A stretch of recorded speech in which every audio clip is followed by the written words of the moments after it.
সম্মানিত দর্শক শ্রোতা, আসসালামু আলাইকুম। আশা করি যে যেখানে আছেন ভালো আছেন, সুস্থ আছেন। আমি একটি ফেসবুক পোস্ট দিয়েছিলাম যে ব্রেকিং নিউজ, আজকে বিকালবেলা পৃথক বিচার বিভাগীয় সচিবালয় এবং অধস্তন আদালতের নিয়ন্ত্রণ যে সুপ্রিম কোর্টের উপর ন্যস্ত হবে, এই মর্মে পূর্ণাঙ্গ রায় প্রকাশিত হয়েছে।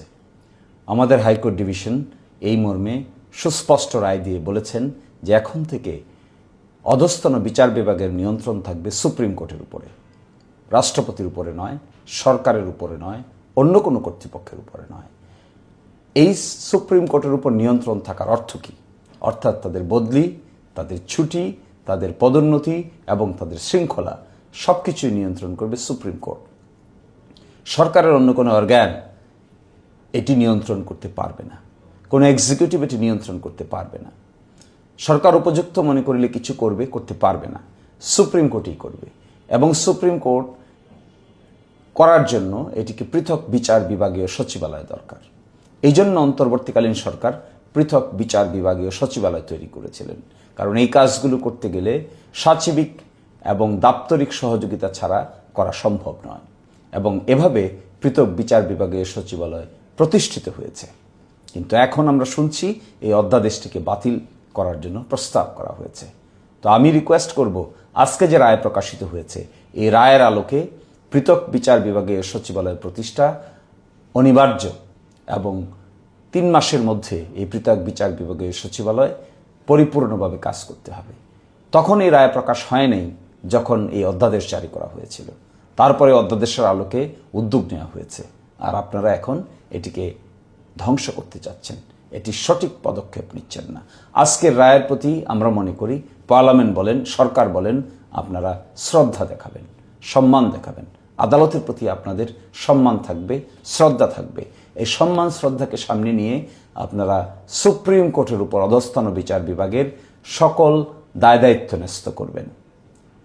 রাষ্ট্রপতির উপরেও নয়, আপনাদের উপরেও নয়। পৃথক এই বিচার বিভাগীয় সচিবালয় কিংবা বিচার বিভাগ থাকাটা একটি আধুনিক উন্নত রাষ্ট্রের জন্য অনিবার্য। আপনারা এখানে হাত দিবেন না, দয়া করে আপনারা এই স্কিমটাকে নষ্ট করবেন না, দয়া করে ক্ষমতার অপব্যবহার করবেন না। বিচারকদেরকে স্বাধীনভাবে কাজ করতে দিবেন। আর বিচারকরা যদি কেউ স্বেচ্ছাচারী হয়ে ওঠেন, কেউ যদি আইন ভঙ্গ করেন, তাহলে আচরণবিধি অনুযায়ী বিচারকদের বিরুদ্ধেও শৃঙ্খলা বিধানের ভঙ্গ করলে সুপ্রিম কোর্ট তাদের বিরুদ্ধে উপযুক্ত শাস্তির ব্যবস্থা করবেন। কাউকে মনস্টার হতে দিবেন না, এটি সুপ্রিম কোর্টের দায়িত্ব। কিন্তু সেই দায়িত্ব সরকারের নয়, সেই দায়িত্ব পার্লামেন্টের নয়, সেই দায়িত্ব অন্য কোনো বডির নয়, সেই দায়িত্ব রাষ্ট্রপতির নয়। আমাদের রাষ্ট্রপতিকে যদি এই দায়িত্ব দেওয়া হয়, তাহলে তার পক্ষে এটি পালন করেন হলো আইন মন্ত্রণালয়। সেজন্য আপনারা কোনো খবরদারি করবেন না, এই রায়কে মেনে নেবেন, রায়কে ফয়েল করবেন না। রায়ে যে ইনস্ট্রাকশন আছে, যে নির্দেশনা আছে, যে ঘোষণা আছে, এই ঘোষণা থেকে আপনারা সরবেন না। আমরা এখানে দেখতে চাই আপনারা আইনের শাসনে বিশ্বাস করেন, সুপ্রিম কোর্টের রায়কে বিশ্বাস করেন, নিজের ক্ষমতার চাইতেও আদালতের প্রতি শ্রদ্ধাশীল, এটা আমরা দেখতে চাই। ভালো থাকবেন, সুস্থ থাকবেন।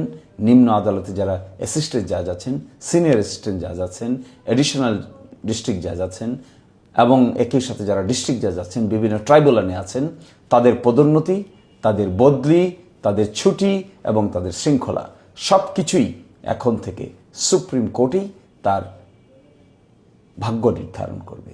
সুপ্রিম কোর্টে ঠিক করবে কাকে বদলি করবে, কাকে বদলি করবে না। সুপ্রিম কোর্টে ঠিক করবে কাকে ছুটি দিবে, কাকে ছুটি দিবে না। সুপ্রিম কোর্টে ঠিক করবে কাকে পদোন্নতি দিবে, কাকে পদোন্নতি দিবে না।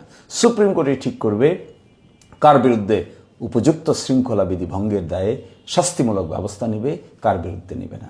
অন্য কোনো কর্তৃপক্ষ বা অথরিটির এখানে কোনো ধরনের কিছু সে থাকবে না। সেই জন্য দরকার সুপ্রিম কোর্ট সচিবালয়। সচিবালয় আপলিফ্ট করবেন, হাইকোর্টের রায়ের প্রতি শ্রদ্ধা প্রদর্শন করবেন, ক্ষমতার দম্ভ দেখাবেন না, এই আমাদের প্রত্যাশা। আজকের এই রায়কে সকলেই সকল জায়গা থেকে মেনে নেবেন। ধন্যবাদ সবাইকে।